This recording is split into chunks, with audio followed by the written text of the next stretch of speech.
tsy misy atahorana ary azo antoka tsara ny menaka rehetra vokarin ny orinasy Huileries Industrielles de Tamatave manoloana ny aiain'ny mpanjifa amin'ireo karazana menaka eny an-tsena amin'izao fotoana izao. Avolenta ny fikarakarana rehetra ary manaraka ny fenitra iraisam-pirenena ny kalitaony ny vokatra atolotra ho an'ny mpanjifa. Sarotiny dia sarotiny ny fanjakana amin'ny fanaraha-maso ny famokarana eny am-potony sy ny famarotana eny an-tsena ka tsy maintsy mandalo fitiliana sy fanaraha-maso isan'ambaratongany avy ireo menaka ireo. Ireo menaka ireo dia voahodina amin'ny raffinerie industrielle manara-penitra miaraka amin'ny teknôlôjia avolenta ary zany ny raffinerie misy eto amintsika eto Madagasikara izay eto Toamasina moa zany no misy ny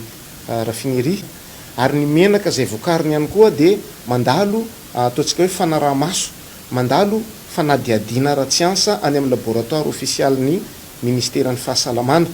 mba ho fiantohana ny kalitao mba ho fiantohana ny fahadiovan'ny menaka hoe tena menaka fihinana tokoa. Menaka vita avy amin'ny akora natoraly telo samihafa ny menaka vokarin'ny orinasy Huileries Industrielles de Tamatave. Menaka voadio ary tsy misy ahina amin'ny lafiny ara-pahasalamana araka izany ireto vokatra ireto noho ny fananany orinasa fitaovana tsy mena mita amin'ireo mpamokatra menaka goavana maneran-tany. Ny menaka vokarin'ny orinasa ita dia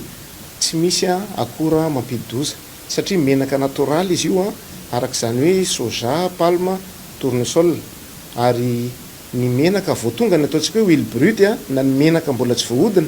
dia efa misy échantillon raisin'ny ministeran'ny fahasalamana alefany any amin'ny laboratoire any Akatso any amin'ny STN izay toy izao zany no fanamarihana azo avy amin'izany hoe manahoana ny resaka nokleary ao anatin'ny menaka dia raha ambony be moa zany ny tahany io dia tsy azo hohanina ny menaka na dia efa voadio azy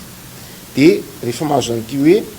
certificat de non contamination radioactif avy any amin'ny laboratoire INSTN any Antananarivo any Akatso izay vao miroso amin'ny fanadiovana ny menaka. Ilaina araka izany ny mamantatra ny fiavian'ireo menaka jifaina sy ny fanaraha-maso ihany koa ny kalitaon'ireo menaka ireo mba ahafahana mamantatra sy misoroka avy hatrany raha sanatrika misy ny mampiahiahy.